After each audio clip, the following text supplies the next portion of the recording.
the reopening plan goes for Washington County. Tonight we'll start off with a special guest. Metro Councilor Craig Dirksen is here to give us an update on the Get Moving 2020 initiative.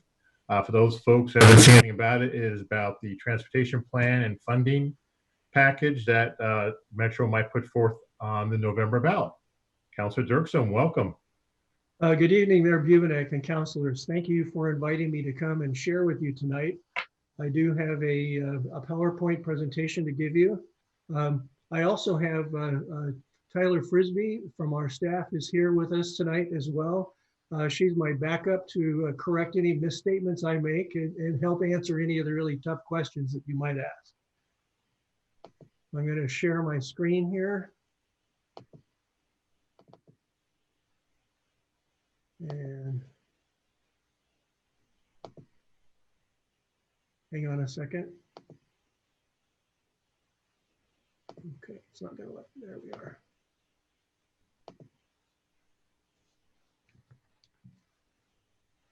So again, thank you for letting me be here tonight and share with you. For a year and a half now, Metro has been working with our community leaders and our partners and the public to shape a transformative investment package to get our region moving. Together, we've built a plan to make it easier and safer for people to get where they need to go. It's a plan that prioritizes the outcomes that the people of Greater Portland want from their transportation system.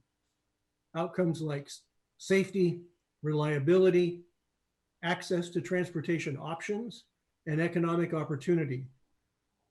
It's a plan we developed with a lens on equity and a focus on meeting our region's ambitious goals to reduce greenhouse gas pollution. And now more than ever, it's important to know that the Get Moving Transportation Investment Measure is a jobs measure too, that will put tens of thousands of Oregonians to work directly and also help tens of thousands more access employment opportunities throughout the region as our economy recovers. It's a measure that will help keep our economies, our communities strong in the years ahead. But most of all, we've worked hard to make sure that a large number of the projects in this measure are actually at the starting line. Our local partners are truly ready to get moving. The Portland area is a special place. We enjoy close-knit communities, beautiful natural areas, a vibrant and diverse cultural life.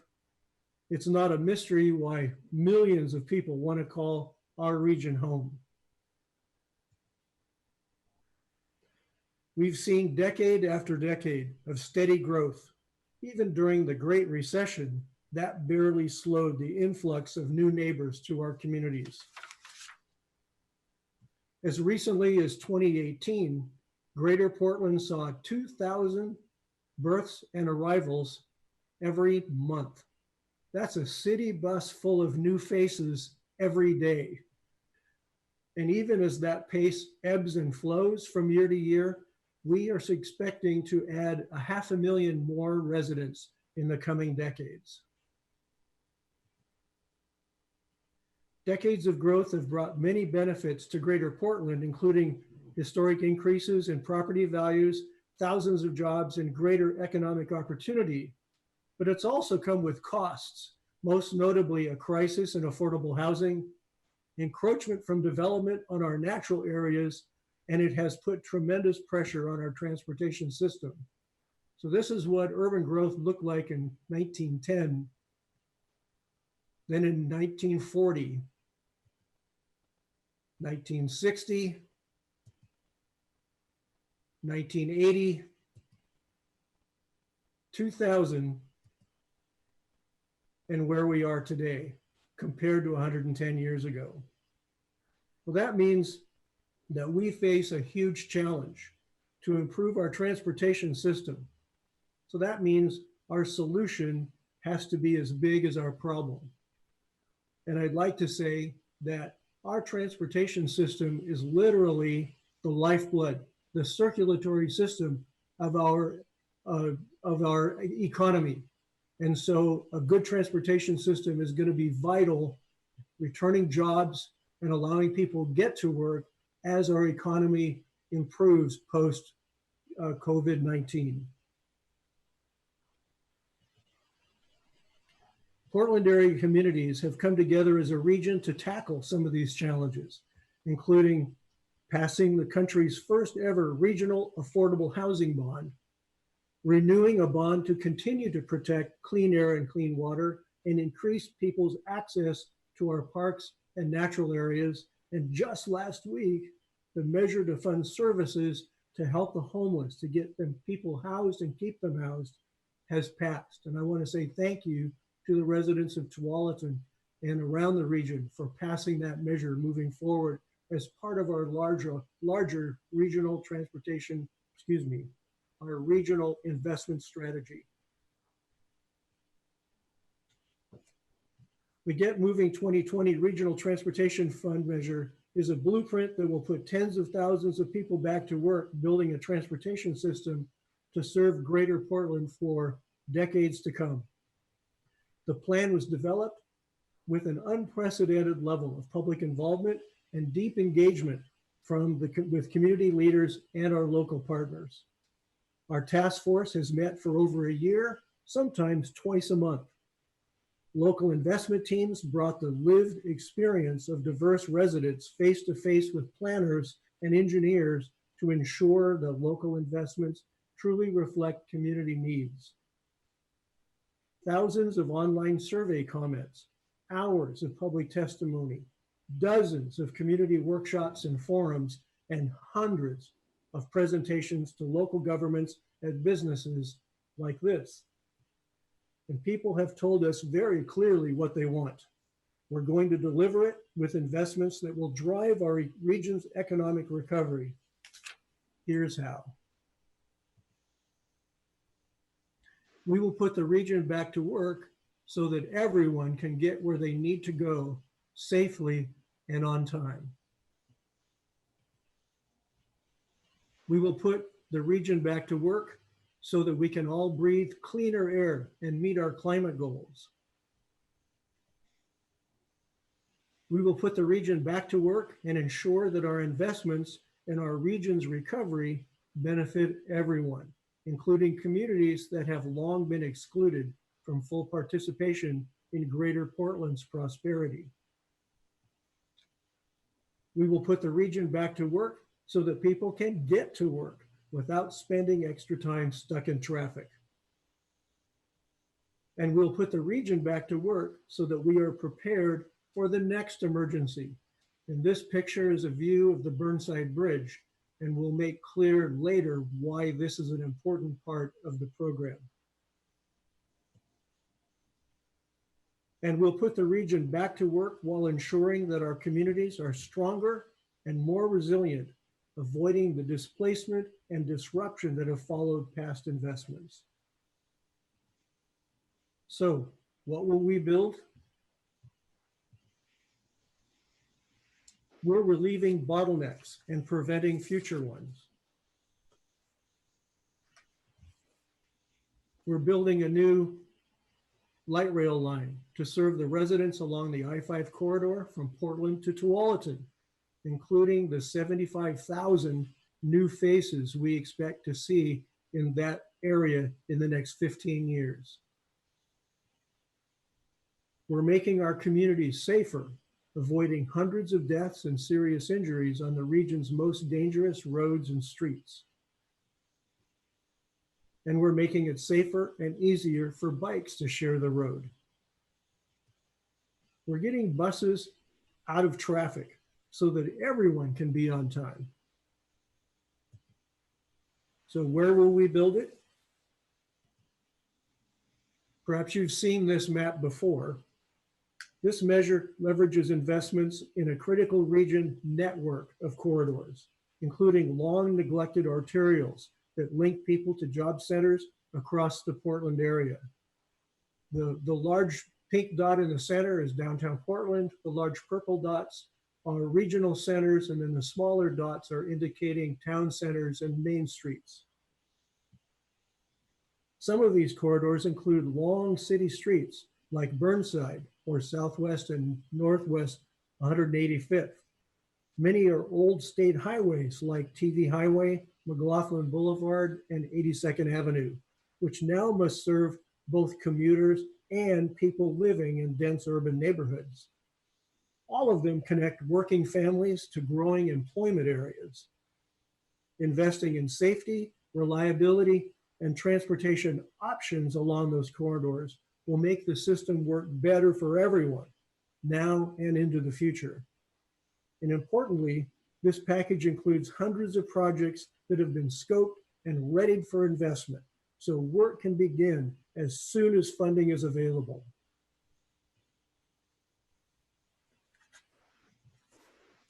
Region-wide initiatives ensure that the benefits of investments extend beyond the targeted corridors to reach everyone in the Portland area. This includes increased support for safe routes to school, and also a safety hotspots fund to deal with safety problems wherever they can occur, whether on the identified corridors or not. And dedicated funding to revitalize main streets in our neighborhoods and smaller communities, and investments that connect our region's network of off-street biking and walking trails. In the past, transportation investments have resulted in displacement, involuntary displacement, uprooting families, businesses, and whole communities, especially communities of color and immigrant communities. This measure invests in community-driven anti-displacement strategies and affordable housing to keep communities together. Another key initiative, driven by community involvement, will make transit more affordable for youth. There's a long planned for light rail project in this measure, as you well know, that will carry the equivalent of an extra lane of I-5 traffic at rush hour. But in many ways, it's investments in the bus system of tomorrow that define this measure, both in the major investment corridors and in region-wide funding to support projects that help get buses out of traffic. And we're cleaning up our air by helping convert the region's buses to alternative fuels, electrifying TriMet, for instance. And we're keeping projects in the pipeline by helping our local jurisdictions like Tualatin get the planning done today to bring tomorrow's corridors forward. So let's talk about what we're building specifically in Washington County. There are 6 key corridors in Washington County: the Southwest Corridor, TV Highway, 185th, Burnside, Highway 217, and Pacific Highway 99W.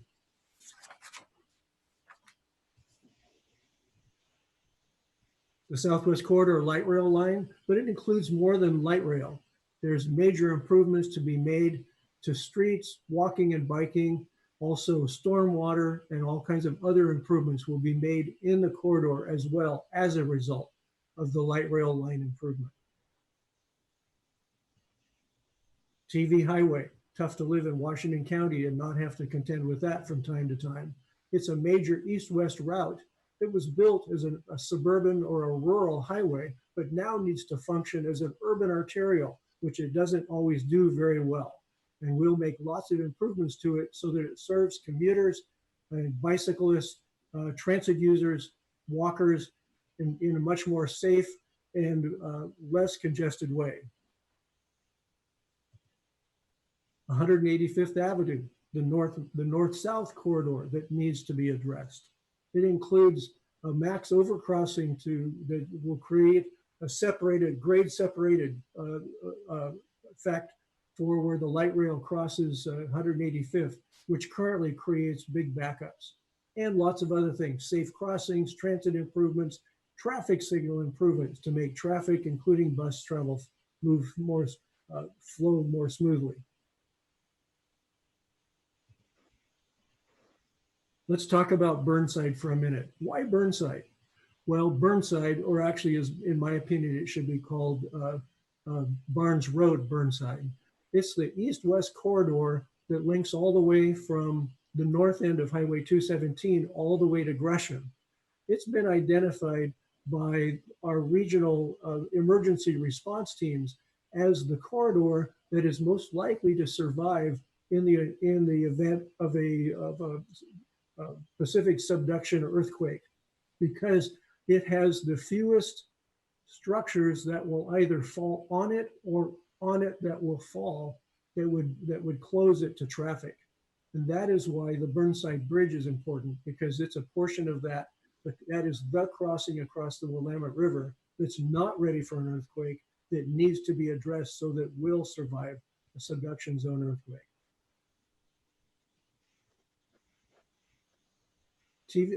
Highway 217. ODOT has made improvements to this corridor. Others are planned for the very near future, but this measure will also provide corridor planning and project development funding so that those improvements can continue over time. The Pacific Highway 99W. I know that Tualatin has joined in the chorus asking for planning and land use planning, both transportation and land use planning for this corridor. As this corridor grows, this again, originally built as a rural highway that will need to function more and more into the future as a more urban expressway and an urban corridor. Let's talk about the numbers. The investments in these corridors are not only going to make it safer, easier, and better to get around the region, but they're going to put thousands of people back to work. This measure will raise about $4 billion in capital for projects around our region. We expect that will actually leverage more state and federal funding as well, so that we'll actually be able to fund, we estimate, approximately $7 billion worth of projects with the $4 billion we raise with this measure.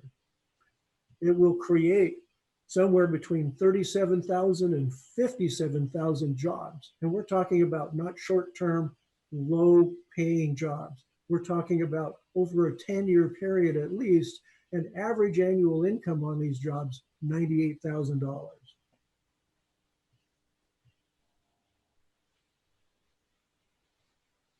We will be able to build these things because of the collaborative process that has helped shape this measure, including more than 25,000 conversations with community members about what they want from their transportation system, 22 meetings of a task force that put community leaders, elected officials, and business leaders together in one room at the same table, county, local investment teams that gave us feedback on their lived experiences on these roads, and lots and lots and lots of public comment. So what's next? For the rest of this month, Council will be working with community partners to create program priorities of the programs that will go along with the capital investments. We're earmarking in the measure $50 million a year in programs, ongoing programs for the 20-year time period of the measure to address things like safety, safe routes to school, bus electrification, all those kinds of things, youth passes. Then in June, we'll focus on our program direction, identify what the revenue sources and amounts need to be, what the oversight would be for the program, and then we would come up with the final project and program recommendations. We will be looking to our regional partners to adopt letters of commitment to this, to the measure once we've identified and crafted what it will be. And we will continue, of course, public outreach during that time as well. Then in July, Council will be ready to finalize the package, all the reference materials. We will have our public hearings on the measure with the goal of actually referring the measure to the ballot on July 16th. So we're spending the next 2 months continuing to finalize the details, talking to people around the region about what this can do for them, and understanding voters' appetite for the measure. And all of this work has come together to help build an exciting package that will help build and help our region get moving again. So let's get shovels in the ground. Let's get people back to work. Let's get moving. That's our tagline, by the way. That's my presentation. I'd be happy to try to answer any questions that you might have.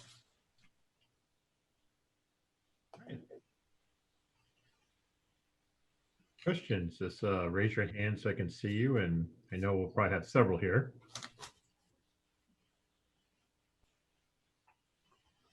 Valerie.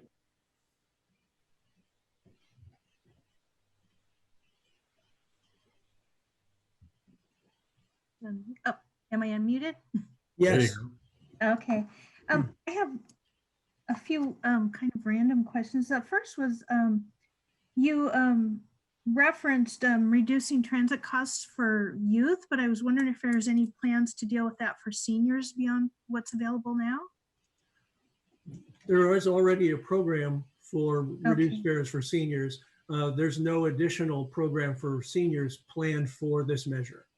Okay, well now with youth, I mean, students get reduced fares, so I just kind of thought maybe. Some do. Okay.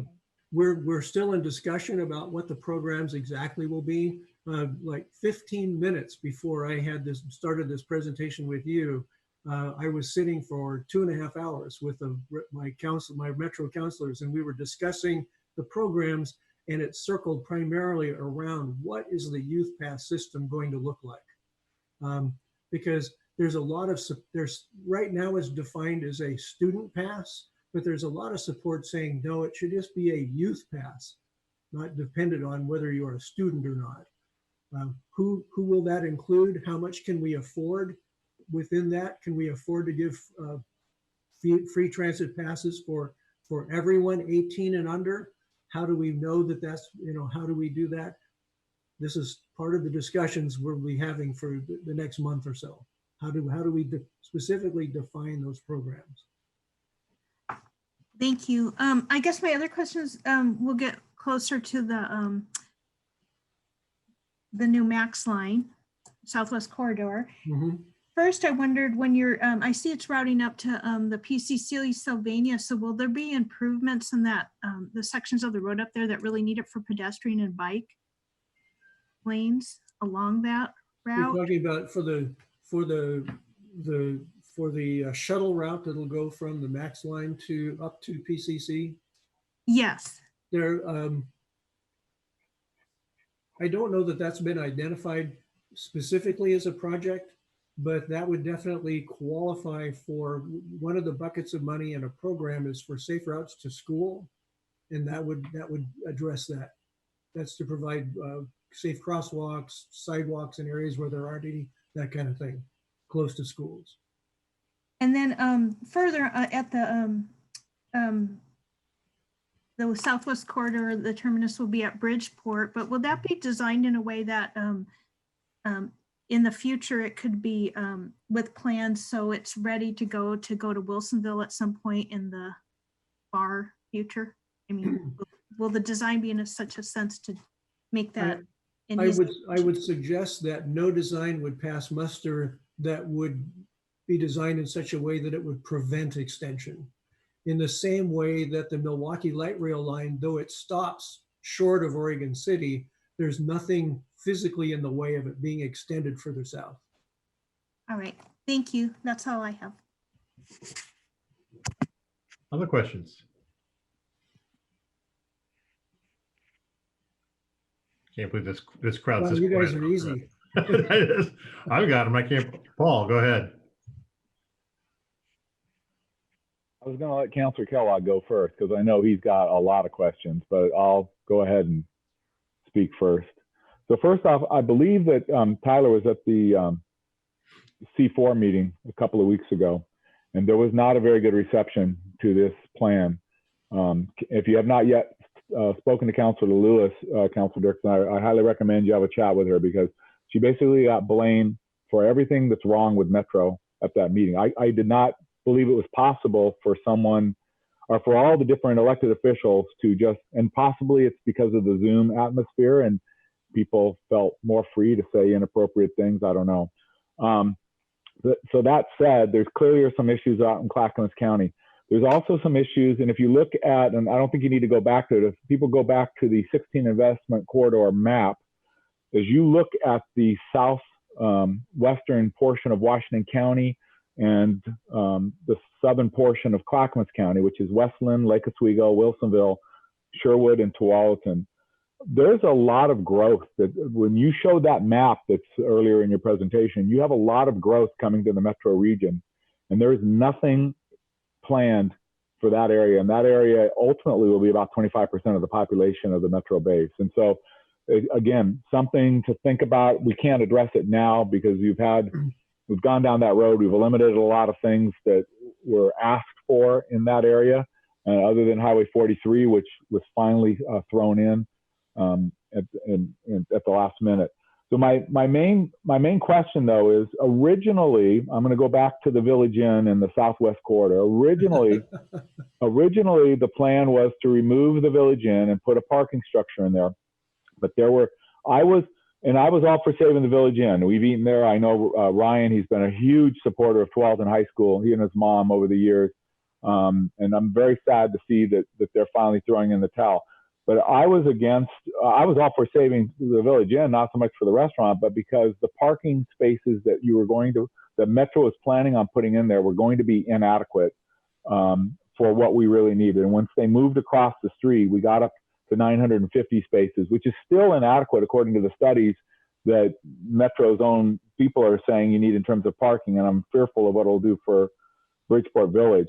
But I'm hoping that at this late in the game, it's too late to change that plan, and the plan is still to be in that ODOT lot and to use that as your parking facility, along with, and we'll get to that. It's not in the design stage yet because it's too soon, but we'll get to some kind of a bridge walk so that we're not messing up an already messed up interchange. Is that your understanding at this point? Well, first of all, I'll start out by saying that at this point, it's TriMet that's doing the design work, not Metro. I've heard nothing to indicate that the fact of the closure of the Village Inn would make Metro or TriMet go back and revisit that design. So there'll probably continue to be, at present, the design is, my understanding is it's about 30%. Isn't that right, Tyler? And so there's still a lot of design to go. So right. I think there's an opportunity to revisit it if need be, but I'm not aware of anyone seeing a need to redesign what's been planned up or proposed at this moment. Okay, because anything to share on that? You may have a better understanding of that than I. Just a little bit of fleshing out, which is that because they've already started the environmental review process with the feds, they can continue to refine the design process, but they actually can't go back and revisit most of the major decisions. So just one of those timing realities. Okay, good. Then I'm happy to hear that, because that parking is a huge issue. I mean, and I'm sure there are others who will ask questions, and it's come up before, the at-grade crossing issue. But my biggest concern is parking for the Bridgeport Village area, and this doesn't quite address it, but it almost addresses it, and it gets us close enough, and so that I think we can get behind it. And hopefully over the next couple of months, Councilor Lewis can work her magic with the folks in Clackamas County and get everybody on board with this plan, because I do think this is somebody said the word transformational a couple of months ago. It might have been Council President Peterson. And I believe it is. And I think it does enough for the community and for the area to kind of give everybody a little bit of what they want, although there are some shortcomings, but I like the overall plan, and thank you for the presentation. I'd actually like to address that briefly if I could. And it sort of will address some of the comments that were made at that C4 meeting. And that is that, first of all, what we hear from people occasionally, they'll look at the map and go, what is my neighborhood getting? And if it isn't in my neighborhood, it's not of benefit to me. But the fact is that the vast majority of no matter where we live our lives throughout the region. 2/3 of the people who live in Clackamas County and have jobs leave Clackamas County to go to their job. And that means that improvements in Washington County and Multnomah County benefit them as well. The other thing is that to realize when you look at the map that it doesn't identify all transportation improvements that are going to be made over the next 20 years. It identifies the transportation improvements that we're planning on making with this measure's money. ODOT and the federal government and the state of Oregon continue to fund projects as well that's outside of this measure, and those improvements will take place as well. Also, another issue is around highways and freeways. Why aren't there any included in this measure? We made a decision early on that the major highway, the state highway system and the expressway system, the interstate highway system, are primarily the responsibility of the state of Oregon and the federal government, and it would not be appropriate for the burden of funding those kinds of projects to be put on the backs of only the people that live in our region. So we will continue to hold the state of Oregon and the federal government's feet to the fire to fund improvements to their system, the system that they are responsible for. Good. No, I agree with you. And I would also like to point out one other fine little fact that I'm sure if Tyler reported back to you, or I hope she did, that one of the most vocal opponents to the T2020 plan was an elected official whose city is not in Metro. And Christine Lewis was very, very polite and very politically astute in pointing out that little fact. So again, another little fun fact for this whole project. Other questions? Robert, go ahead. All right, I was trying to be polite and wait, see if anyone else had questions. So I want to start with thank you for your presentation. I think everyone that sits on this council is obviously in favor of the 99W study, but that is more in Mayor Bubenick's wheelhouse, so I'll leave his comments for that. I want to direct my comments to the Southwest Corridor, and Councilor Dirksen, you sat on the steering committee with me, so this won't be anything that you haven't heard before, but I just want to mention it to make sure it makes the record, and then I'll finish with a personal plea to you. First, the funding for the Southwest Corridor, as we all know, is about $93 million short to ensure that the line gets to Bridgeport Transit Center. And I want to stress how important it is to find that funding sooner rather than later. Bridgeport Transit Center, based on projections, is going to provide 15% of the ridership for this line. In addition, 15% of the people who currently use the Bridgeport Park and Ride are from out of the metro area. And so, you know, if you build a better connection at the Bridgeport Transit Center that's visible from the highway, and people from out of the Tri-County region, and there are plenty of them who travel north and south, have a chance to stop there and to get a guaranteed 30-minute trip safely into Portland, you're going to attract a lot more people.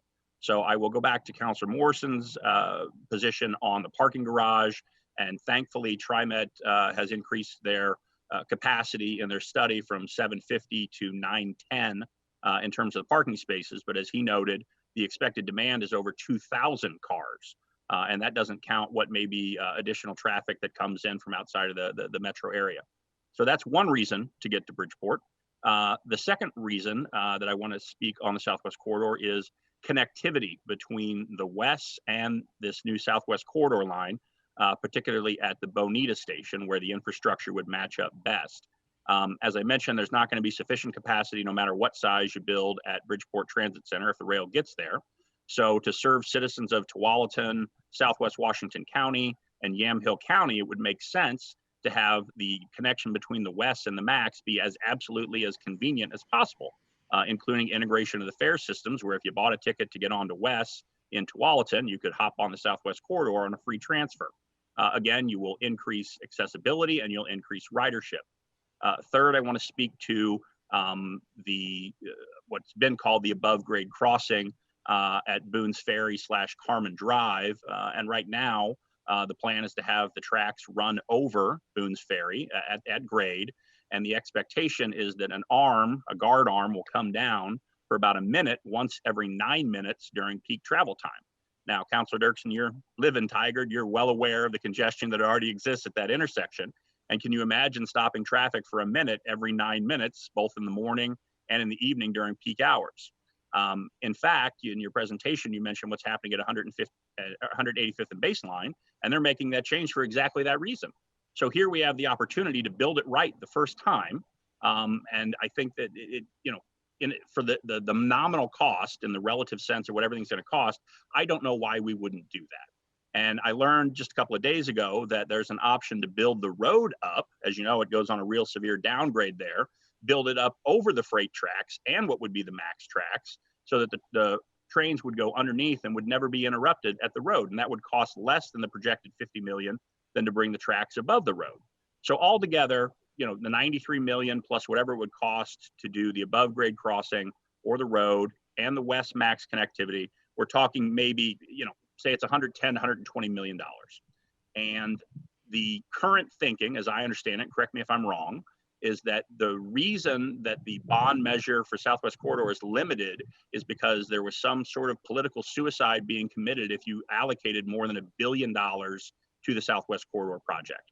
And so, as I mentioned in the beginning, my personal plea to you, for all the reasons I've mentioned, is to go to your colleagues, stress the importance of this additional funding, and take the confidence that you have from the measure that just passed that voters will support important things, and push the limit for the funding to Southwest Corridor to the money that it'll take to make the improvements that I've described.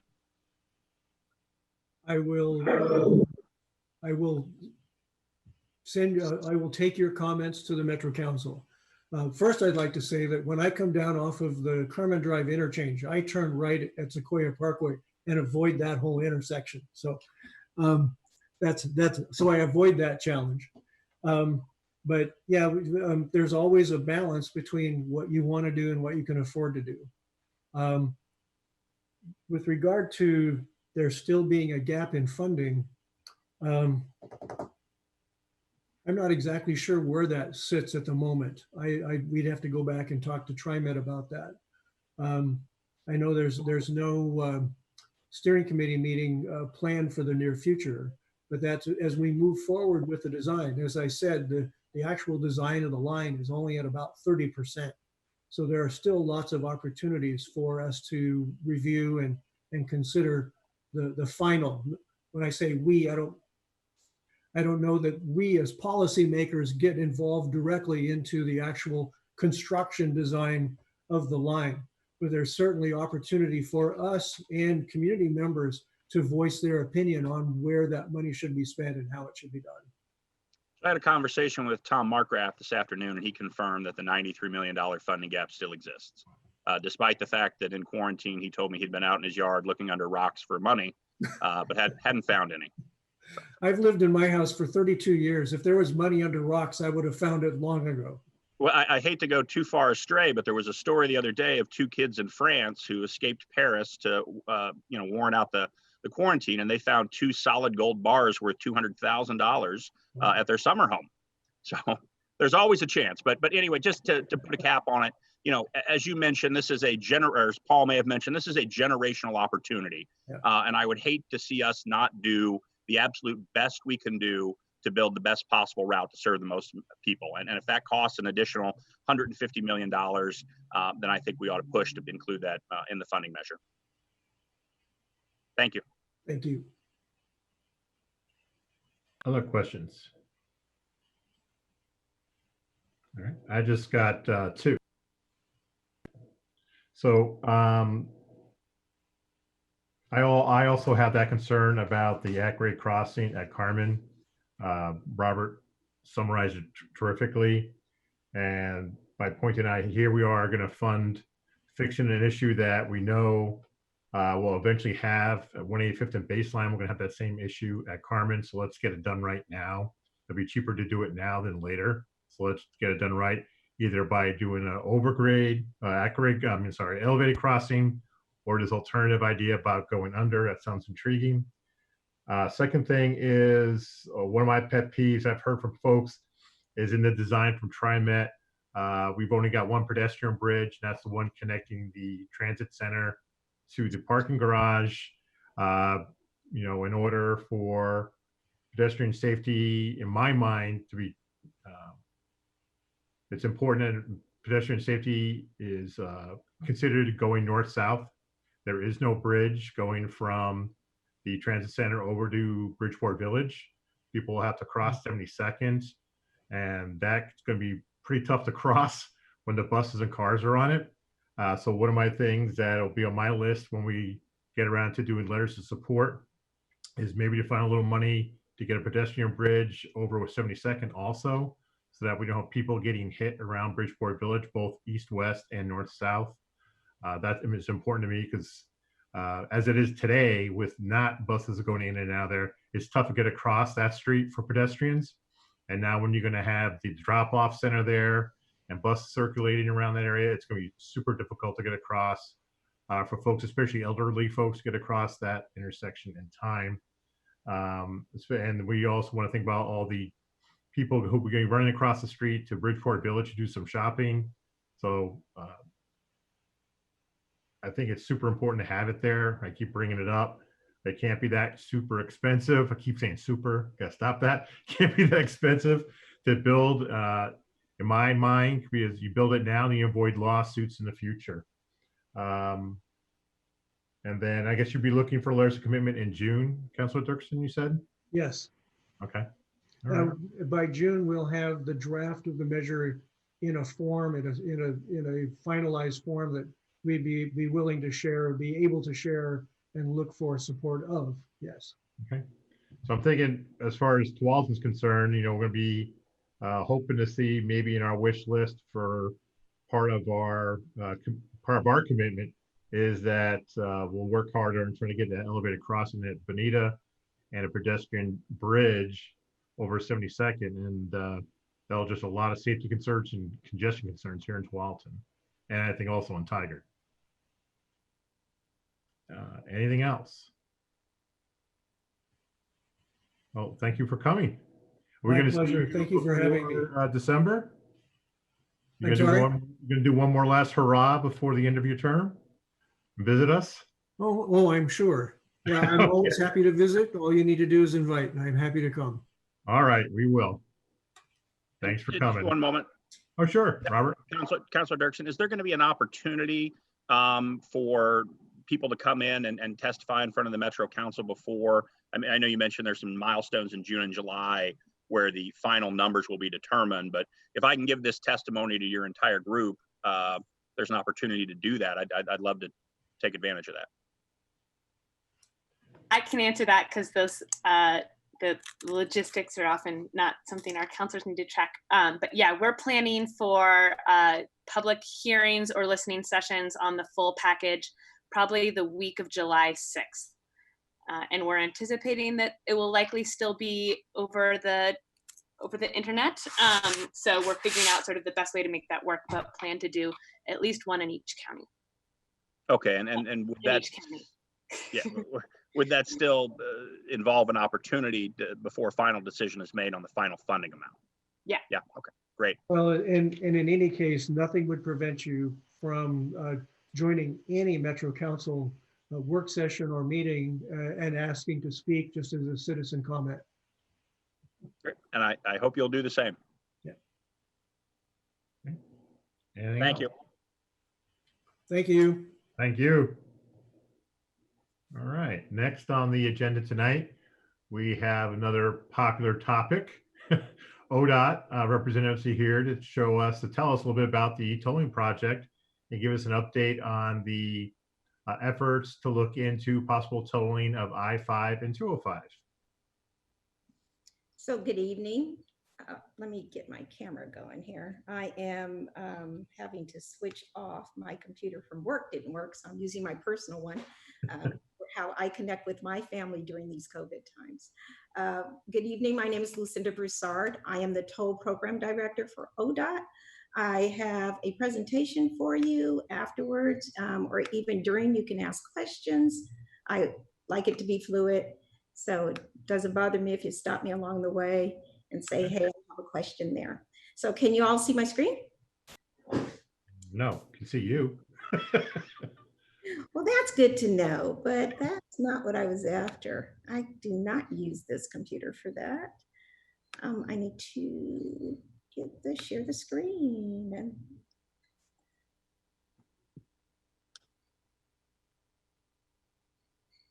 okay, this is not going the way it's supposed to. Advanced.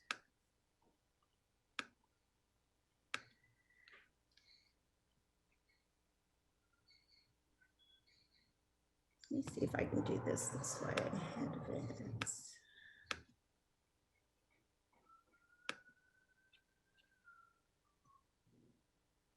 Gonna hold myself real quick. Let's see if I can share screen.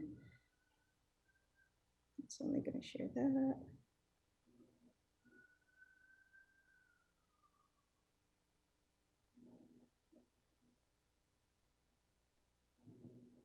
Let's see if I can do it this way. Share screen, and can I do this? Any words of wisdom you could help out with, Bates?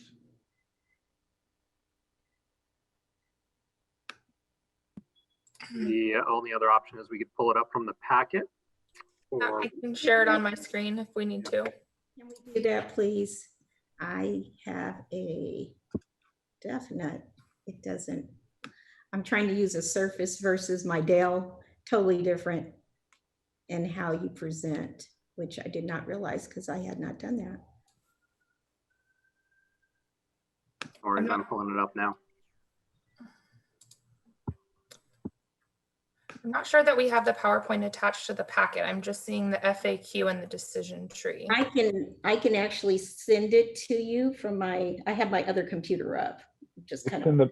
It's in the packet. It's, I believe, at least what I think I'm looking at is the I-5 and I-205 toll projects. Correct. Yeah, it's right under, Nicole, it's just right underneath. It's at the end of, there's a bunch of Q&A text on the project, and then beyond that is what appears to be a PowerPoint presentation, although maybe that's not it. Who would you like me to send it to? Because I can just forward it. Bates, do you want to share it or do you want me to share it? That's fine. You can send it to me. Where is, hold on one second.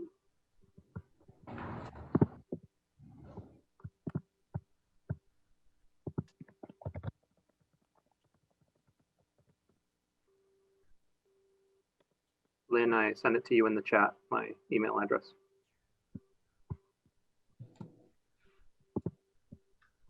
Got it.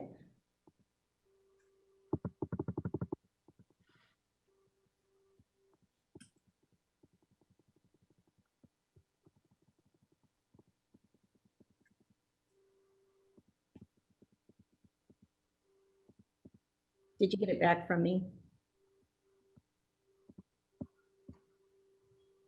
Not yet. It would be one Lucinda Broussard at Gmail.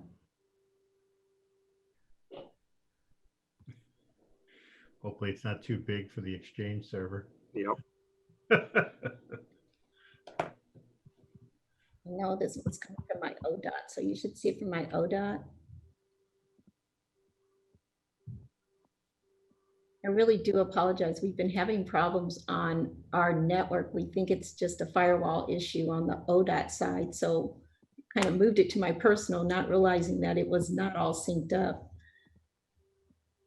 Did you get it yet? I've not received that yet, Lynn.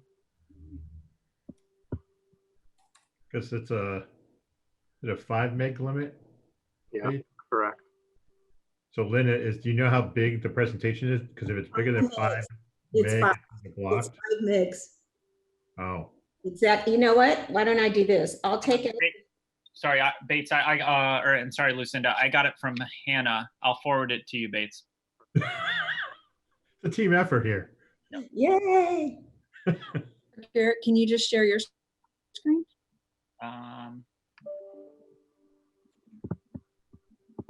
Yeah, I could do that.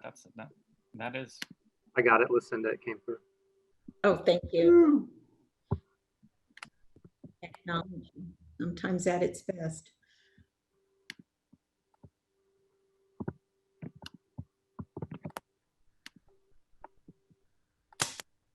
All right, it's up now. And now it went off for me. This is just like absolutely crazy. There we go. We can see the presentation or just see your name instead of your happy face. Slide 2, might as well go to the agenda. And I still cannot see. This is craziness to me. Well, I'm just going to talk it through. So there you go. Kind of the agenda items I wanted to go over this evening. Give you a project update, some milestones we're after, inputs into the decision making. I'm sure you've seen some of this before if you've seen our presentations. I want to also talk about stakeholder and community engagement, equity for sure, and then what we have coming up. So next slide, please.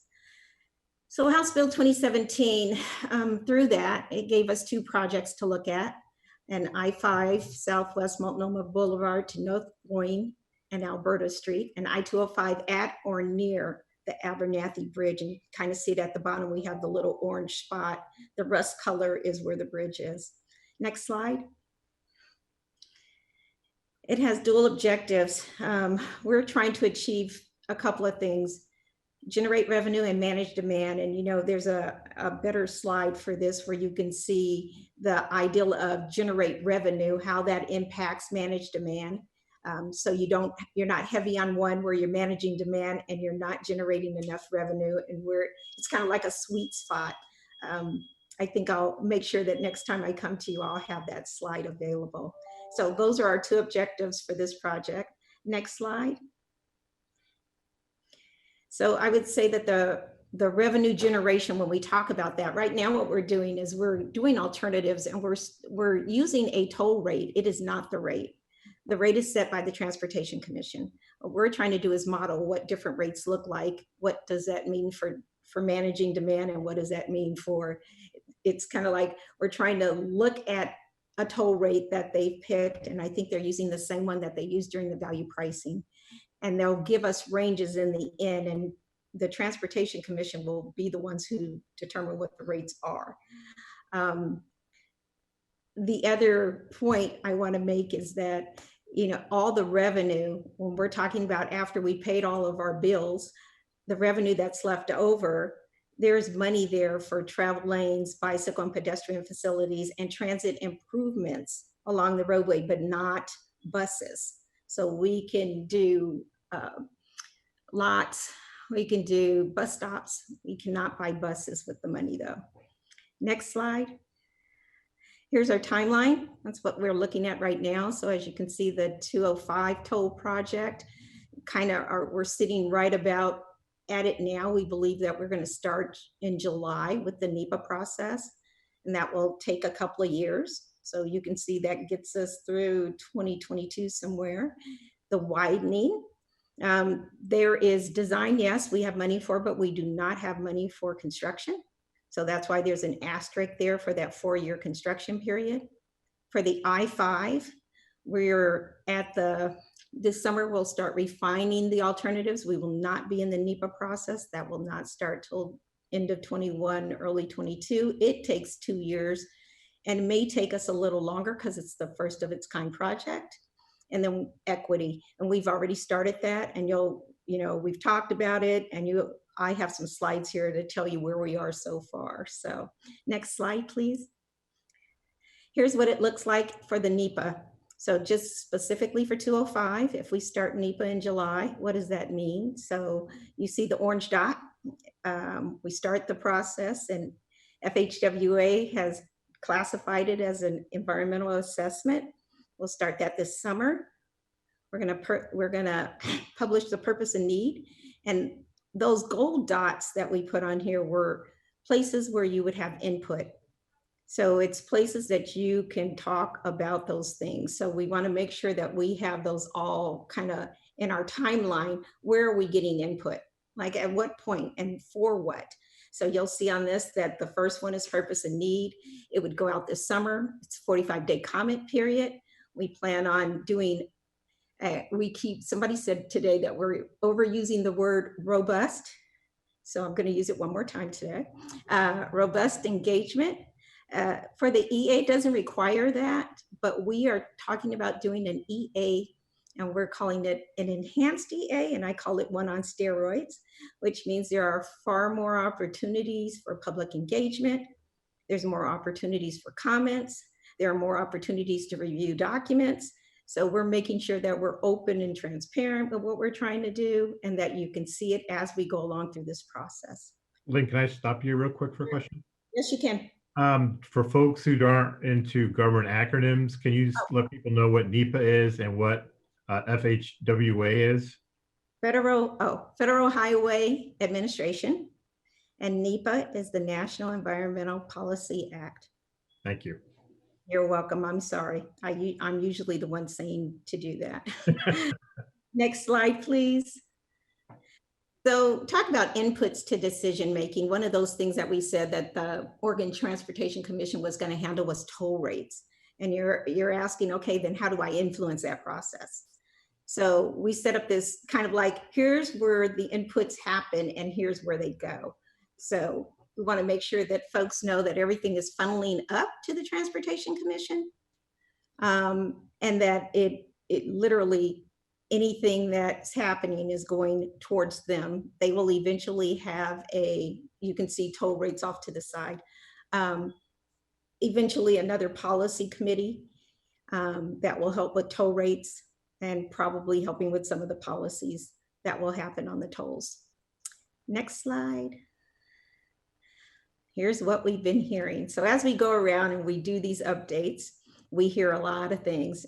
And what we try to do is distill it down. So that way it's, yeah, we heard it, what are you doing about it? So as you can see, we've heard, of course, there's congestion in the region. I think the ones that I want to bring you down to are the last three. The tolls are not equitable, the Clackamas County transit issue, and then diversion. Next slide. Income impacts. So we always hear about this, and I think that it's important to say, yes, we heard, and here's what we're going to do through that process. So we're talking about working with community-based organizations.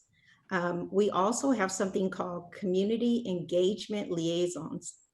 So they are folks who work in communities. They're just people like you and me, and their sphere of influence, maybe you don't speak English as a first language, they're out talking to their folks and trying to get answers to questions that they normally would not be in the room for. So how will it impact you? We kind of don't really know that until later. This way, we're trying to get on the front end of that by asking the question to the people who it's going to impact, where they are in their homes, in their communities. So our community engagement liaisons are one way to look at what does it mean for a toll, and how does that impact somebody's income? You know, my income is X, and is tolls going to prevent me from using the road? Am I going to divert? What am I going to do? This is a good way to find out. We're also doing, when we're doing our modeling, we're also looking at that. So we're putting that into our models to see how that affects, you know, what's the toll rate and how might that affect different income levels. And then finally, the Equity and Mobility Advisory Committee, which is our kind of our ear to the ground for a lot of things to do with equity and mobility. Next slide, I'm going to go into them a little bit more. Here's the other, so I had the 3 bullets that I said I kind of wanted to highlight. One was income, one was transit. So when we're in Clackamas County, there's a lot about transit and not having the ability to get out of their communities. So what are we doing? You know, so we hear it, but what are we doing? So we've set up, we have modeling groups, but what we've done is we set up the modeling group to kind of talk about what transit means. You know, where is it now? What does it look like in the models in 2027 and 2040? And how will a toll impact that? So we are, it's not like it's something we're hearing, we're not doing anything about. We've actually set up a group. We have folks involved. So we're talking to the people who are, number 1, impacted by transit, and number 2, who are doing transit. And then of course we will overlay that with our equity mobility group too, because their transit is involved in that too. So next slide. Diversion, it's one of the ones we hear the most. And I will say that diversion happens now. What does diversion look like with tolling is what we're trying to answer. Where does it go if we put the gantry in one spot? And where does it go if we put the gantry in another spot? We're trying to figure that out. We actually have a modeling group, and we're not in it alone. We do it with everyone's help. And we're trying to figure out what that looks like. So what does it look like? And when we're talking about diversion, how much additional diversion is happening because of tolling? Because we don't know what it is now. We only know that it's impacted, and it only gets more impacted, but we're trying to figure out what's the difference. What does that mean? How do you measure that? That's what we're working on. So I will tell you that in July, late June, early July, we're going to do something called data sharing. So our modeling group has been doing, looking at getting the data sets, modeling it, and then coming up with analysis. So it's kind of like the first alternative we're coming up with that we want to share with everybody. We are going to give out the data, how we modeled it, and the analysis to all of our regional partners. It's interesting to see it when you're looking at it from not just talking about it, but here's what we did with it. Here's the data we used. Here's what we did with it. And here's what we came out with. And we're going to share that with everyone. And I think that helps when you're talking about diversion, because diversion really is, I hate to call it personal, but it's personal to each community. It's not a global diversion. It's what does that mean to my community where I live? How does that look? I think our regional group is what's helpful because we're all trying to talk about it.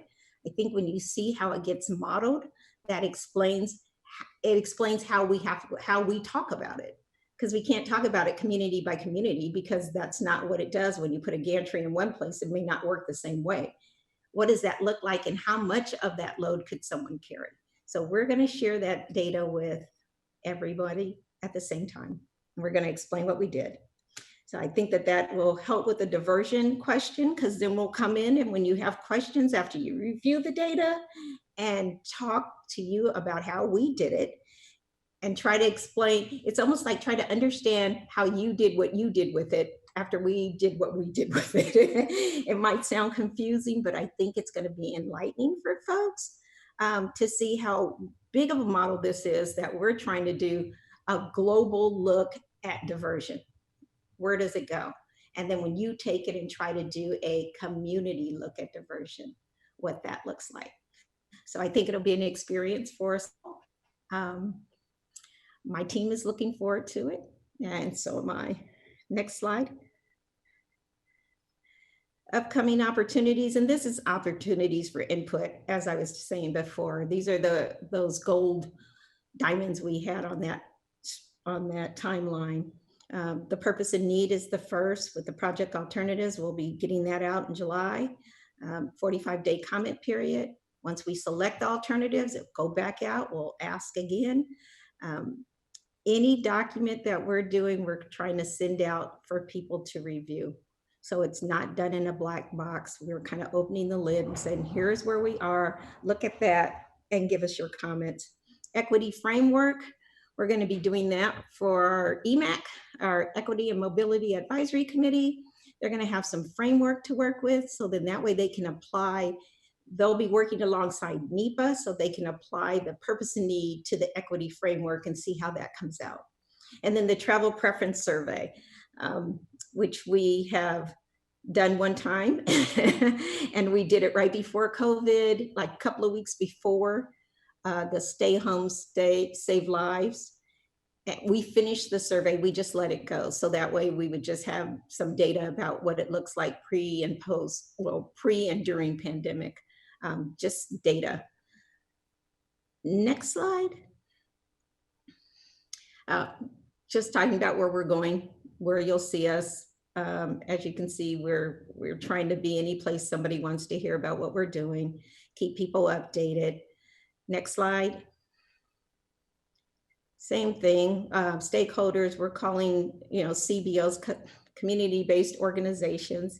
And trying to have relationships that go further than I-205.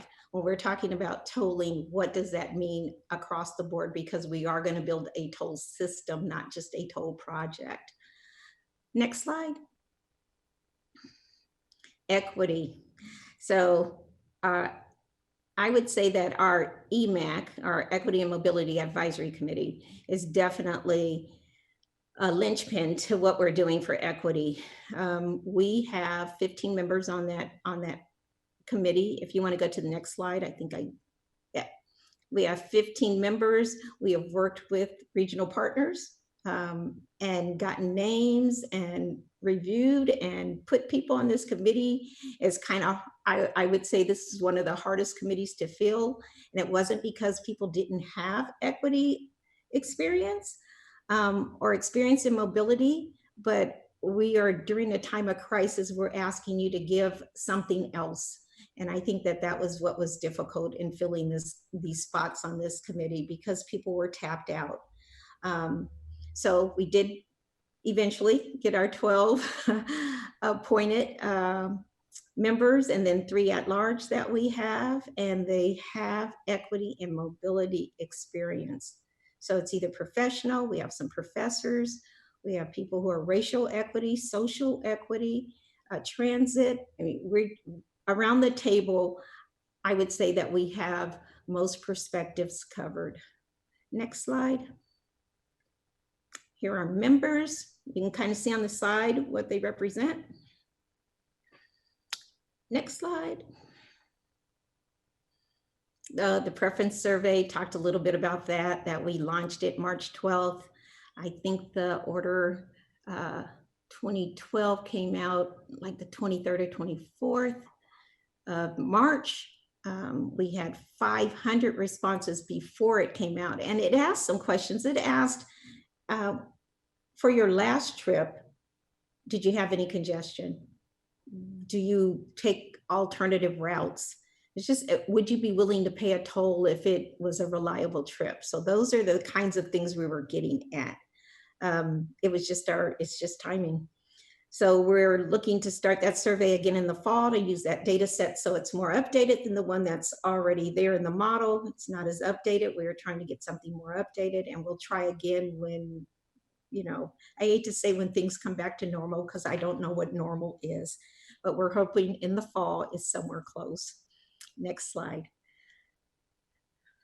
Here's what we've been up to, talking to a lot of folks. And actually these regional modeling group is one of the groups I talked about. That's where we're going to be doing that data sharing at.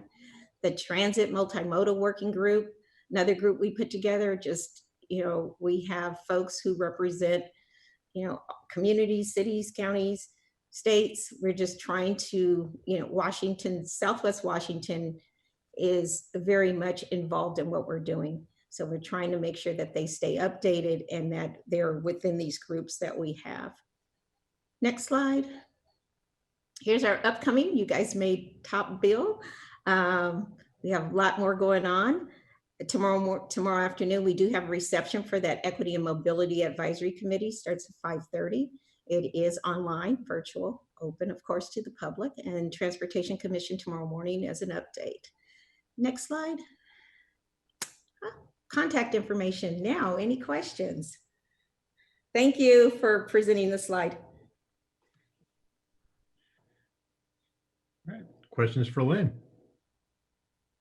Waiting for her faces to pop back in the grid here. Yeah, Fingers up for Uncle Paul. Yeah, I'll go first. A couple of questions for you. Number one, thank you for the presentation. But at the very beginning, I was a little confused. You said the money was there for design, but not for construction. What is the purpose of tolling if not to pay for the construction? Right now, if it was going to go without tolling, it would not be funded at all. So there's no seed money there. So the comment about construction, though, is really since there seems to be a movement. Let's just assume there's a movement for tolling. Then the tolling itself would actually be the funding for the construction, correct? Yes, but tolling is not going to come on for another 4 years, 4.5 years.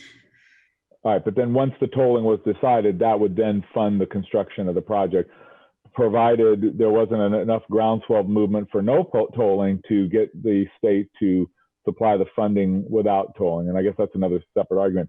Here's my problem with tolling. You guys are making a great effort on equity, but it seems you're doing the equity committees more to justify what you're doing rather than to come up with a solution.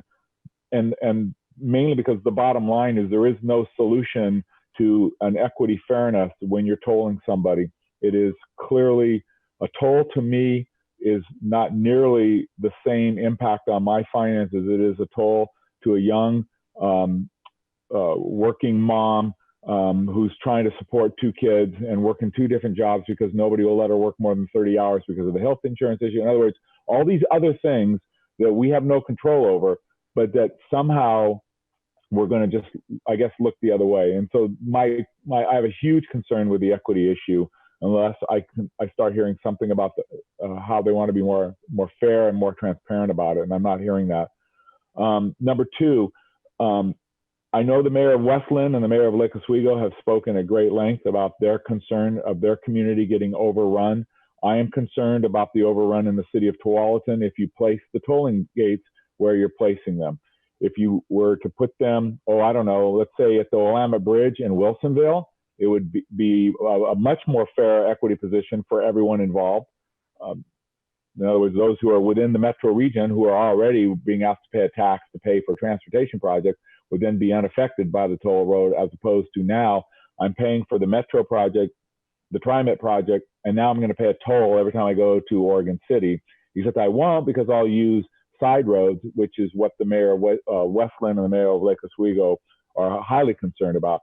And I don't see anybody trying to address those concerns. And so until you can start talking to me along those lines, I have a huge problem with tolling and with what's going on with it. And there's no real answer. I mean, that's not even a question. It's basically just a political statement. So can I just, I know it's not a question, but can I? No, absolutely. Absolutely. Can I make a statement too? Yeah. I would say that we have not determined where the toll gantries are going to go. So there's no predetermination at this point. And those places where we're talking about alternatives and you can comment on, those are places where you can actually provide your comment. They have not happened yet. And then regarding equity I think the equity and fairness you're talking about, besides the EMAC, the community engagement liaisons, I mean, we're out in the community trying to figure out what that means. Right? I don't think anybody has defined this as, I will tell you that in other places that have tolls, people have low income people and they use toll roads also. So it does not preclude people from using the road. I think that's a further conversation once you get the EMAC involved and once we get the community engagement liaisons talking to people in the communities. I think I think it can shape a better conversation and we can have that. Fair enough. The comment that I've made on equity is every household that's on free and reduced lunch with students within a school district should automatically get a transponder, and every household that's receiving a Social Security check. And that to me was a good starting point. And I'm certainly, there's a lot more to discussion to be had on that. With respect to the tolling booth, every design I've seen has given, it basically is saying, do you want it at A or B? A being in front of Stafford Road and B being behind Stafford Road. And so I'm happy to hear you say that no decision's been made, but I know in this discussion 2 weeks ago, it was brought up by the mayor of Wilsonville, and he was told point blank there was no discussion to put the tolling booth anywhere along I-5, that it had to go on 205. And there's no place to put it on 205 to solve the problem of neighborhood overrun unless you moved it all the way down just to the Abernathy Bridge. And apparently that's not a financial alternative due to some rules with the federal government. And if you want to explain more on that, if you know about it, or if that's just a rumor, that's fine. But what I'm hearing is the toll booth pretty much has to be placed in either A or B. And so it's not truly a discussion on where we're going to place it. And again, if you can clarify that, I'm all ears. I'm happy to listen. I will send over something tomorrow, and it will give you kind of where they're looking at placing the tolls. So I think that will cover all gambits of what you're thinking. And number two, there's no toll booth. This is all electronic. We're just over the no toll booth. Sorry, I'm really, really old and I don't travel anymore, but years ago I used to travel through toll booths back on the East Coast. So that's my point of reference. But thank you very much. You're welcome. Thank you. Other questions for Lynn? Valerie. And then Bridget. Hey. Sorry, I have difficulties unmuting. I have, I think, 3 questions. My first was, I see you've done one study. It looks like you're going to do them in the future, but our world has changed drastically with this COVID-19. And this is somewhat speculation on my part, but I see where a lot of us that have office and professional jobs, we're going to be telecommuting a lot more, maybe going to the office once or twice a week as opposed to every day or not at all. And it just seems to me that the future could be where this would even be a more regressive type toll on people, you know, that work maybe in retail and other things where they have to travel to work. So are you going to take that into account and do more studies in the future before putting this in place, taking in those estimated effects of the changed world we're living in? Yes, we have already been talking about teleworking has always been a different mode, but how much, what percentage is it going to take on after COVID? Yeah, we're looking at that. Okay, and then my second question is, I don't know if you heard any of the last discussion with Metro Council, but we don't have like good alternative roads. We have old country roads that are overgrown, and we've got a lot of growth we're foreseeing in the next 20 to 40 years in this region. So are you taking into account the planned growth in this region and how that will affect those roads where people might be diverting? Yeah, they're looking at our model data is 2027 and 2040 from Metro. So yes. Okay. And then I guess this is kind of like a big issue for me, but on 205 especially, you know, I'm a biker. There's no direct route to go to Oregon City or that side of town. You have to kind of go back into town and come back down 43. So there's not even, I mean, it would take an endless amount of money to put bike routes that way. In addition, like I actually looked it up, but to drive from here to Oregon City, probably rush hour might be a half an hour potentially. That's pre-COVID.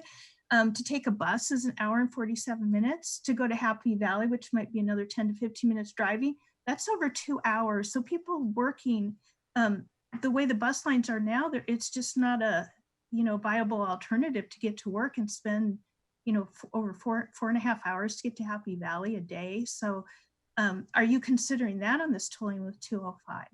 Yes, that's our transit group I talked about. We have a transit group, and they have actually, I think I've seen their last one where they had one bus that came every 15 minutes, but most buses are 30 to 60 minutes apart. So yeah, they're talking about where PED is, where bikes are, and what transit is doing. So yes. Okay, thank you. You're welcome. Bridget, then Robert, then Maria.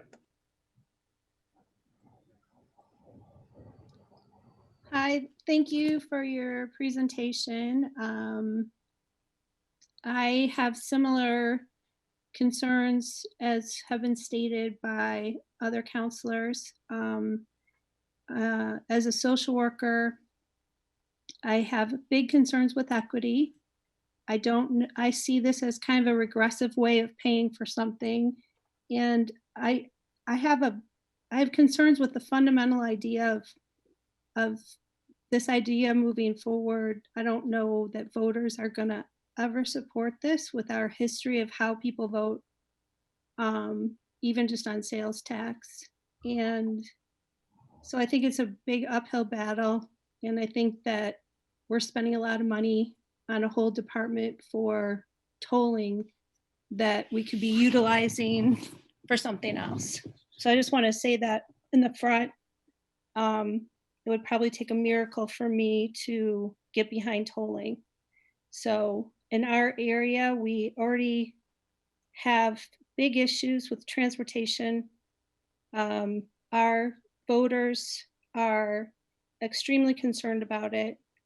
We have truck traffic that moves through, on top of disparity issues. When we talk about fast track and people moving through electronic tolls, I have concerns about people feeling safe about giving their information, especially our immigrant community, around things that right now we can just travel on the roads anonymously without having to pay, without having to disclose our private information and who we are and what we're doing. So I have concerns about that on top of other equity concerns, especially people that move through the area to work, like landscape people, people that are already in underclass situations, vulnerable situations, in many different ways. And this is just, we've seen even people in our community here pull their kids out of school because of their concerns about their anonymity in schools. So there's a big trust issue that comes to mind for me. And that's just at the most vulnerable place. From a design perspective, when I think of places that tolling does work well, like Florida, it's really flat. There's alternative routes. We're already under constraints, in my opinion, from national, from geological features and limitations that we have for building and design in our area, which I think is a lot of the reason that we're in sort of the jackpot we're in some ways, because how expensive and how limited we are in our region. So I appreciate the efforts towards equity and creating opportunities to, I don't know, work around a regressive type of a situation, but it would take a lot for me to be convinced that those would be translatable to an actual something that wouldn't impact people disproportionately. And I guess I had one question that is the environmental study question, or that it's under environmental assessment. Yeah, so I'm just curious about, is that because less people are going to want to travel on tolled roads, or what is that? Oh, no, it has nothing to do with that. It has something to do with all, it's kind of like across the nation, FHWA does this, right? And the precedent is an EA, environmental assessment. If you look at it and you find that there are serious impacts, then it can turn into an EIS, which is an environmental impact statement. But at this point, it's an EA, and we are just kind of tearing the covers off of what that means, because it's very narrow in how the public interacts with it. And we're kind of peeling it back and saying, no, we're going to go to a full-blown public engagement with EA versus how it is. It really is not like that. Okay. So I'm still a little confused. So an environmental assessment versus an environmental impact statement. Environmental impact statement has more of those checkpoints, right? The public's involved, you fill out paperwork, you submit it somewhere, you have hearings, you submit your finals, where an EA is not like that. It's, you don't really have to have all of the checkpoints. You have to have the final documents, of course, for the feds, but you don't have to have all the input from the public. Okay. And we're doing the input part. Okay. And then when you're talking about environmental impact, are you talking about the environment, the natural environment, or including the environment of how people live and how people are impacted socially, or? Yes, it'll be social equity. So it's equity, air, water, it's everything. It's your environment. Okay, that's really my question. Thank you. You're welcome. Can I just talk a little bit about anonymity? Of course, yes, I'm very concerned. I mean, in kind of like in the toll world, you think it's always this thing about Big Brother, right? Somebody knowing where you are and what you're doing. There are ways to be anonymous and still pay your toll. You don't have to be known to pay a toll. So everybody doesn't need an account to pay a toll. Actually, one of the things I want to look at is cash apping, using a cash app to pay a toll.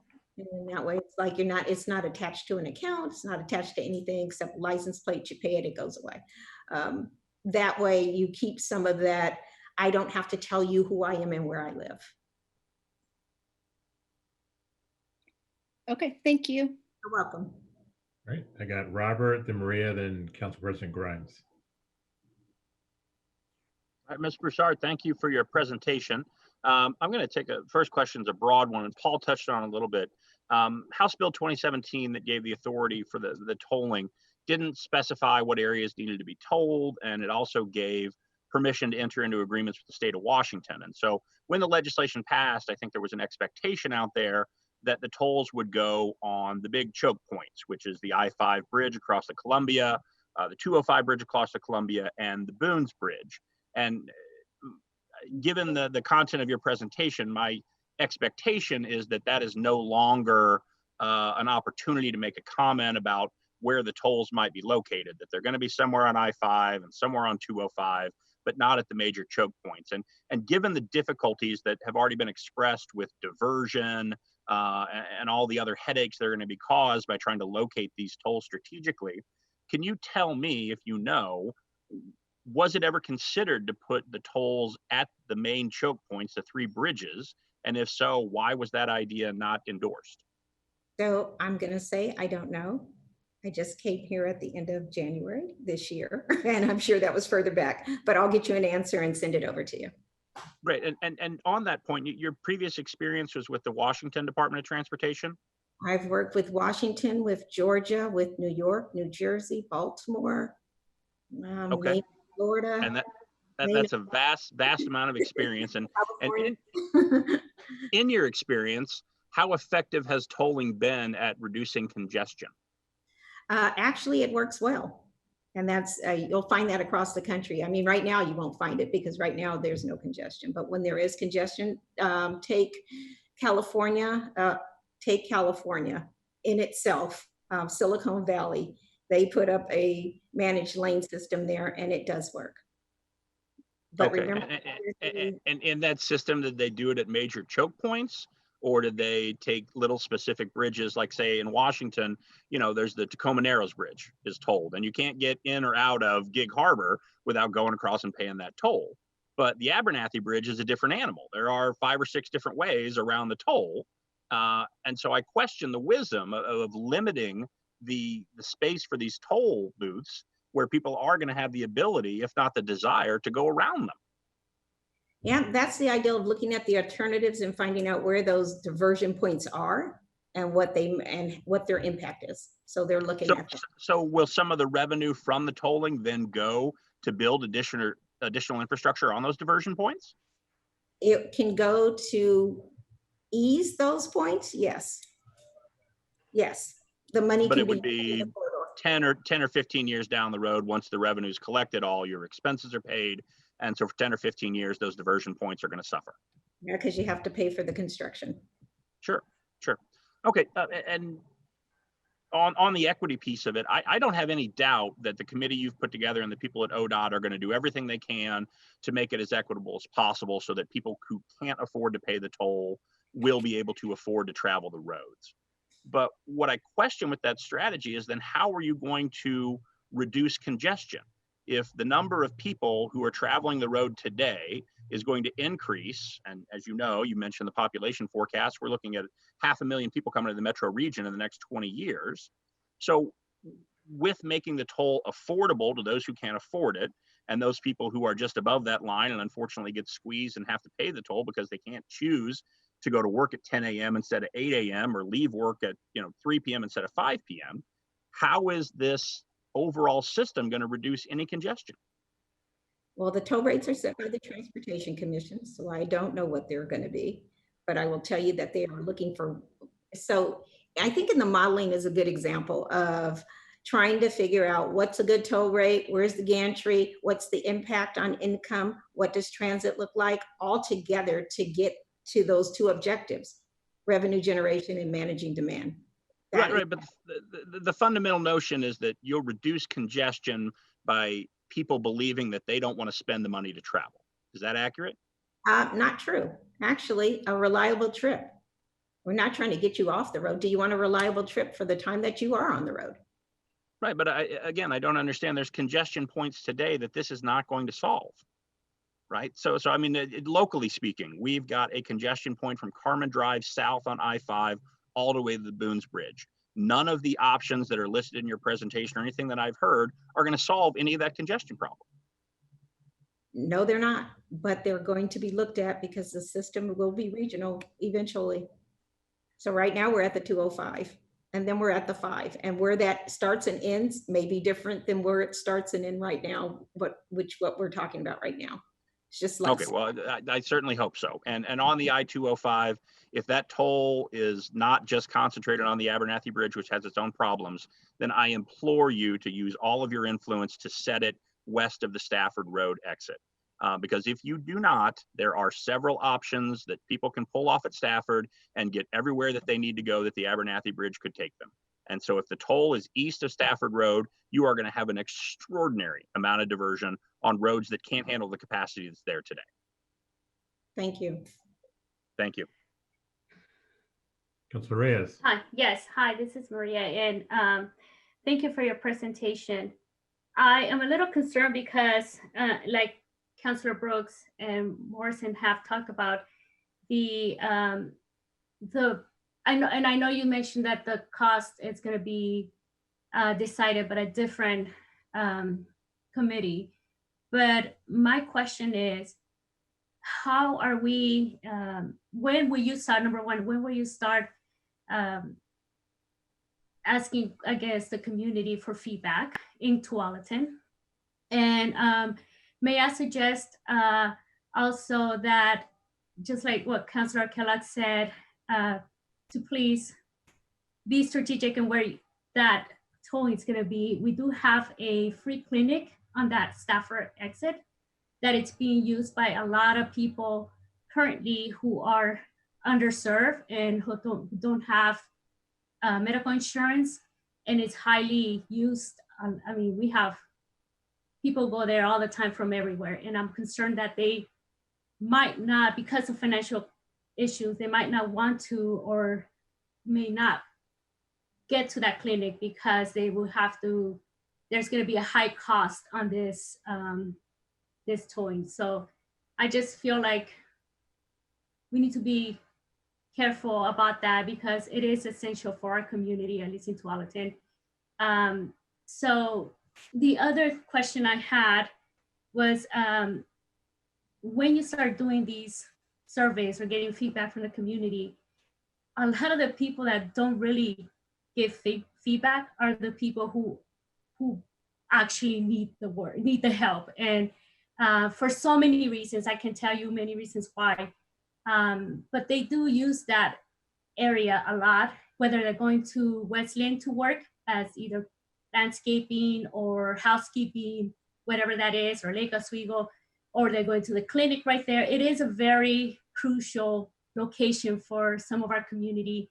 And I guess my fear is that their voice will not be heard because there's so many reasons why they don't give feedback, and in your experience, you probably have seen this before, and so just have that in consideration. But yeah, I do want to know when with the feedback of Tualatin will start, so I can start talking to our community about it, especially like I speak Spanish, so I can tell them in Spanish what's going to happen. So our community engagement, I believe we have some in Tualatin, but I will check and make sure. But we're asking for feedback. We're trying to inform people now what tolling looks like. What does that mean? How does it work? So we're doing that now. Between July 13th and I believe it's like August 24th or 25th, it's the 45-day comment period for the purpose and need. We will be out trying to talk to every community. So if we can send you something and you can post it, that's great. Or have those conversations, that's wonderful. We'll do that. I'll make sure that I put you down for that. Yeah, I'll start bringing this information and letting them know, because it will affect, like I said, specifically that area because of commuting and that free clinic that's right off Safford exit. Okay, thank you. Council President Grimes. I do appreciate it. There, all right, thank you. I had a few points I wanted to bring up. The first one being that at this point, all of the suggested areas on 205 where tolling has been suggested, I'm 100% opposed to them. My concerns with tolling are many, and I'll try to be concise here on what's bothering me. First and foremost, I do think that there is an equity and a fairness and an equity problem with this that cannot be addressed right now effectively, and especially when we're talking about some of these tolling areas for 205. I mean, we talk about relieving congestion and having travel options for people. And when I think of essential workers, especially on the sort of the inner east side like that, and opportunities for carpools are very difficult when you're talking about people that are working retail hours or people that are in the service industry that need to go from location to location. Carpooling is very difficult. Transit for us, for South Metro and South just out of the metro area cities, we have a very spotty bus system right now. Wilsonville, as you know, had to make up their own. Ours with TriNet is very sparse, and transit to avoid a toll is not really a sustainable option right now at all. And this idea that essential workers can, change or modify their travel times to less congested times of the day, I just think that's entirely unrealistic. I think the people that are fortunate enough to be able to possibly telecommute or things like that, I think that they're going to have the majority of the opportunities here, but I think our essential workers are going to be the ones that are going to find themselves with the least amount of options and the most times when they're going to find themselves on the road with a toll and probably at high toll times. So I don't see how equity is going to be brought into this in a way that's really a genuine part of the conversation. I just think it's going to be really super difficult. The other thing that I find troubling about where we've been talking about doing this tolling on 205 is that I think it's going to put the entire east side of Clackamas County at a complete and total disadvantage. I mean, we have an enormous amount of industry over by where you've been talking about. That is, whoops, having a computer problem. Did I lose you? No one can see you. Okay, great. I can't see anybody, but my computer's having a problem. If you can hear me? Yep. Sorry, I'm going to keep going.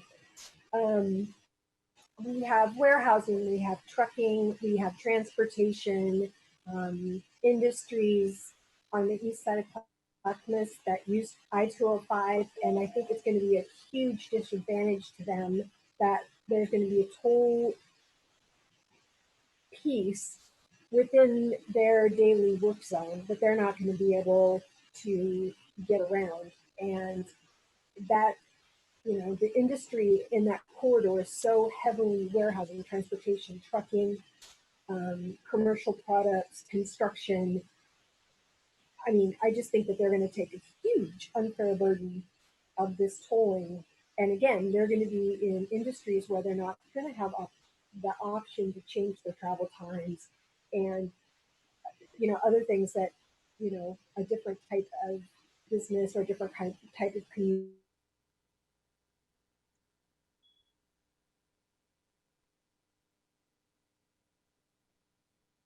idea of rerouting, because we have some very severe traffic problems right now between our community, West Lynn, and even down to Sherwood. But the area that I'm most concerned with is everything that's around 205. We already have people that are freeway jumping in the mornings and in the early evenings, the early afternoons, to get off of I-5 South. They're getting on to 65th Avenue and traveling down to Wilsonville. 65th is at a standstill from Tualatin Road all the way down to Stafford Road. So that's a solid freeway of people getting off I-5. We already have huge problems with people going down Borland Road to avoid the 205 I-5 interchange and the traffic mess there. That's already at a standstill twice a day. Then you have the whole Stafford Road, and you have the Willamette Drive going into West Lynn, which they're getting the same thing, where people are hopping off the freeways, hopping off on the side streets now and making them gridlocked. And as Councilor Reyes mentioned, I mean, we have some pretty vital services that live on these roads. We have a major hospital that's on 65th and Borland. We have our food pantry that's down by the interchange, the clinic that's down by the interchange. And trying to get people there is hard enough as it is because we don't have any public transportation or public transit that serves those areas. And now if we have tolling on the freeway portion that they would take if they were able to get a ride to get to these services, I mean, that's just diametrically opposed to what we're trying to do. And I just have some very serious concerns with this. And I just think that the placement, as I mentioned, both of the placements that were suggested on 205, the amount of additional traffic and additional headaches that would give our communities is just a non-starter. I mean, it absolutely is a non-starter. And then when you look at what Metro would like to do with the Borland Stafford Road triangle and the possible future development there, and then trying to factor in somehow all that development, all that building, all those people, with the possibility of a toll, which is going to de-incentivize some of the people that would want to develop out there, plus additional traffic that they're going to have to bear because people are, again, going to be freeway hopping and getting off in that area to do a shortcut. I can't think of a worse possible confluence of events than what we're looking at right now with having a toll system in the proposed areas. So I would join the other counselors in saying, please use any and all of your influence to have a very robust discussion about where a 205 toll would be placed. And I think, again, the further north you can go is A, where the bottlenecks are the most severe, and B, where kind of traffic that is the type of commuter heavy traffic that I think we're looking to modify to be found. And you're not going to hurt the local communities, you're not going to hurt the local business community, which, I don't think either of them should have to bear the extreme cost that this is going to incur. And, again, I just feel like from an equity standpoint, putting it so close to so many sort of Portland bedroom communities. And the people that you're going to catch are the people that can't possibly avoid it, and the essential workers that shouldn't have to bear the kind of price that they'd have to pay for a tolling in that area. So I don't know if there's an answer to what I've said, but those are my very sincere concerns, and I would be happy to go to any of the public input areas or any of the public testimonies to talk further about that. Okay, I actually have been taking notes, so I took some notes. Thank you. Thank you. It's not a reflection on you. You are a lovely person, and the presentation was very nice. I'm sorry that you have to face of tolling in this area, but it's okay. I get it. Strong feelings here. Thanks. All right. So I only have a few questions for you, Lynn. Just as Council President Grimes just mentioned, you're in the unfortunate role of being the messenger on this project, and I have a feeling you hear a lot of this. This is a third rail, if you will, topic in this area. And from my meetings with our mayors and other city councilors, you're probably hearing a lot of reluctance and fear, and basically all out lack of support for the idea. So I give you credit for plugging away and doing the presentations and smiling during them and listening to everybody's point of view, because we all want it to work out well if it does happen, but there's a lot of misgivings at this point. So the things I have are a higher level than the other folks have talked about, because I get questions all the time. And the easiest one I'll start off with is, and this, I don't know if you're at this point, is it the vision on 205 that all lanes will be tolled, or will there only be 1 or 2 lanes tolled and a couple or a single lane still free? All lanes. All lanes, thank you. All lanes. All right. And you mentioned modeling. So you mentioned the cities and states you've worked with. I'm originally from the New York metro area, so very acquainted with with tolling. Also lived in Washington, D.C., so tolling. And my sister lived in the Denver metro area, so tolling there. And frequent trips to Bellevue, so have dealt with Washington's models. So when you mention modeling, are we taking in or using data from existing tolling systems of the impacts that those tolling systems have put into the area? Specifically, I do travel to Bellevue quite frequently, and I'm going to be honest, I disagree with you about at least in the Bellevue experience, that the toll lanes are just as packed and just as slow as the free lanes during rush. So there is no real relief except for a few points where you might be able to speed up. So I'm just wondering, could you explain a little bit more about the modeling part of the process? So they're taking data from Metro. What does like our region look like in 2027 and 2040? And they're putting that, I should have my modeler here. He's so eloquent with it. Of course, it's deeper than what I'm about to do. So I'm not doing him any justice right now. But literally taking that information and saying, hey, if we put a toll here, we made the toll rate this, where would the traffic go? How much would go through the toll? What I'm trying to get to is, can we look at that, if you will, the best of breed, best thing, taking pieces from those states and cities that do have tolling and, taking bits and pieces and factoring that into our model. That's something that works terrific in Washington, might work well here, may not. This might be way, we might be too early in the process for this kind of stuff. But I see things that work well in New York, some stuff that's terrible. In DC, I see stuff where people are paying outrageous prices to cross bridges in DCs, but they have to do it because it's the only way across. So that's my fear, is that you have this set of models that are too specific to here. And if we think about it more strategically and look what worked and didn't work in other areas, we might have a better system here. That's just one takeaway from me. And then real quick, during your presentation, you mentioned the I-5 tolling project that you said, I thought I heard it's the first of its kind. I'm just wondering, did I hear that right? And how's it different from the 205 one? So 205, we're tolling, we're adding capacity to toll it. Okay. I-5, there's no added capacity. Okay, so you're taking the money from the tolls on 205 to add capacity, but I-5, the toll money that's collected will go where? Improvements Just along improvement, the not corridor. adding capacity. We're not adding capacity, and no place in the country does that. Tolls Okay. all lanes and doesn't add capacity. Okay. All right. Those are the questions I had because I feel you're probably exhausted with questions at this point.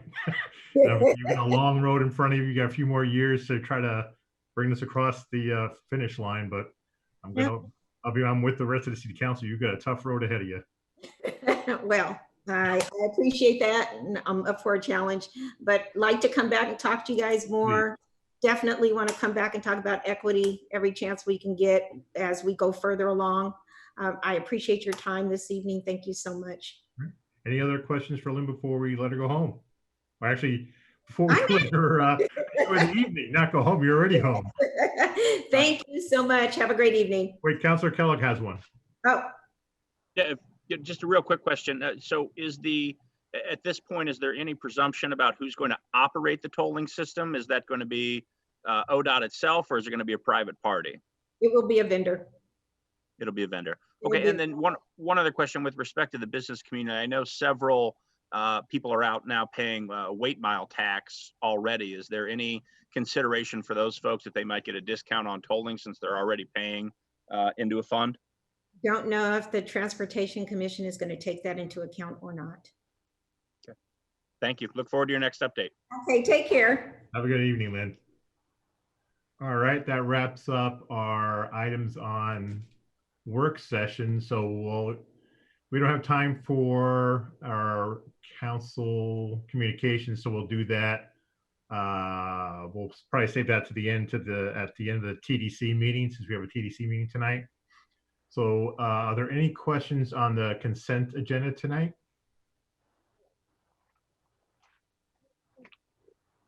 Looks like there's none. All right. So we have a whopping 4 minutes before the city council meeting. So go ahead and take a potty break, and we'll start back up at 7 o'clock.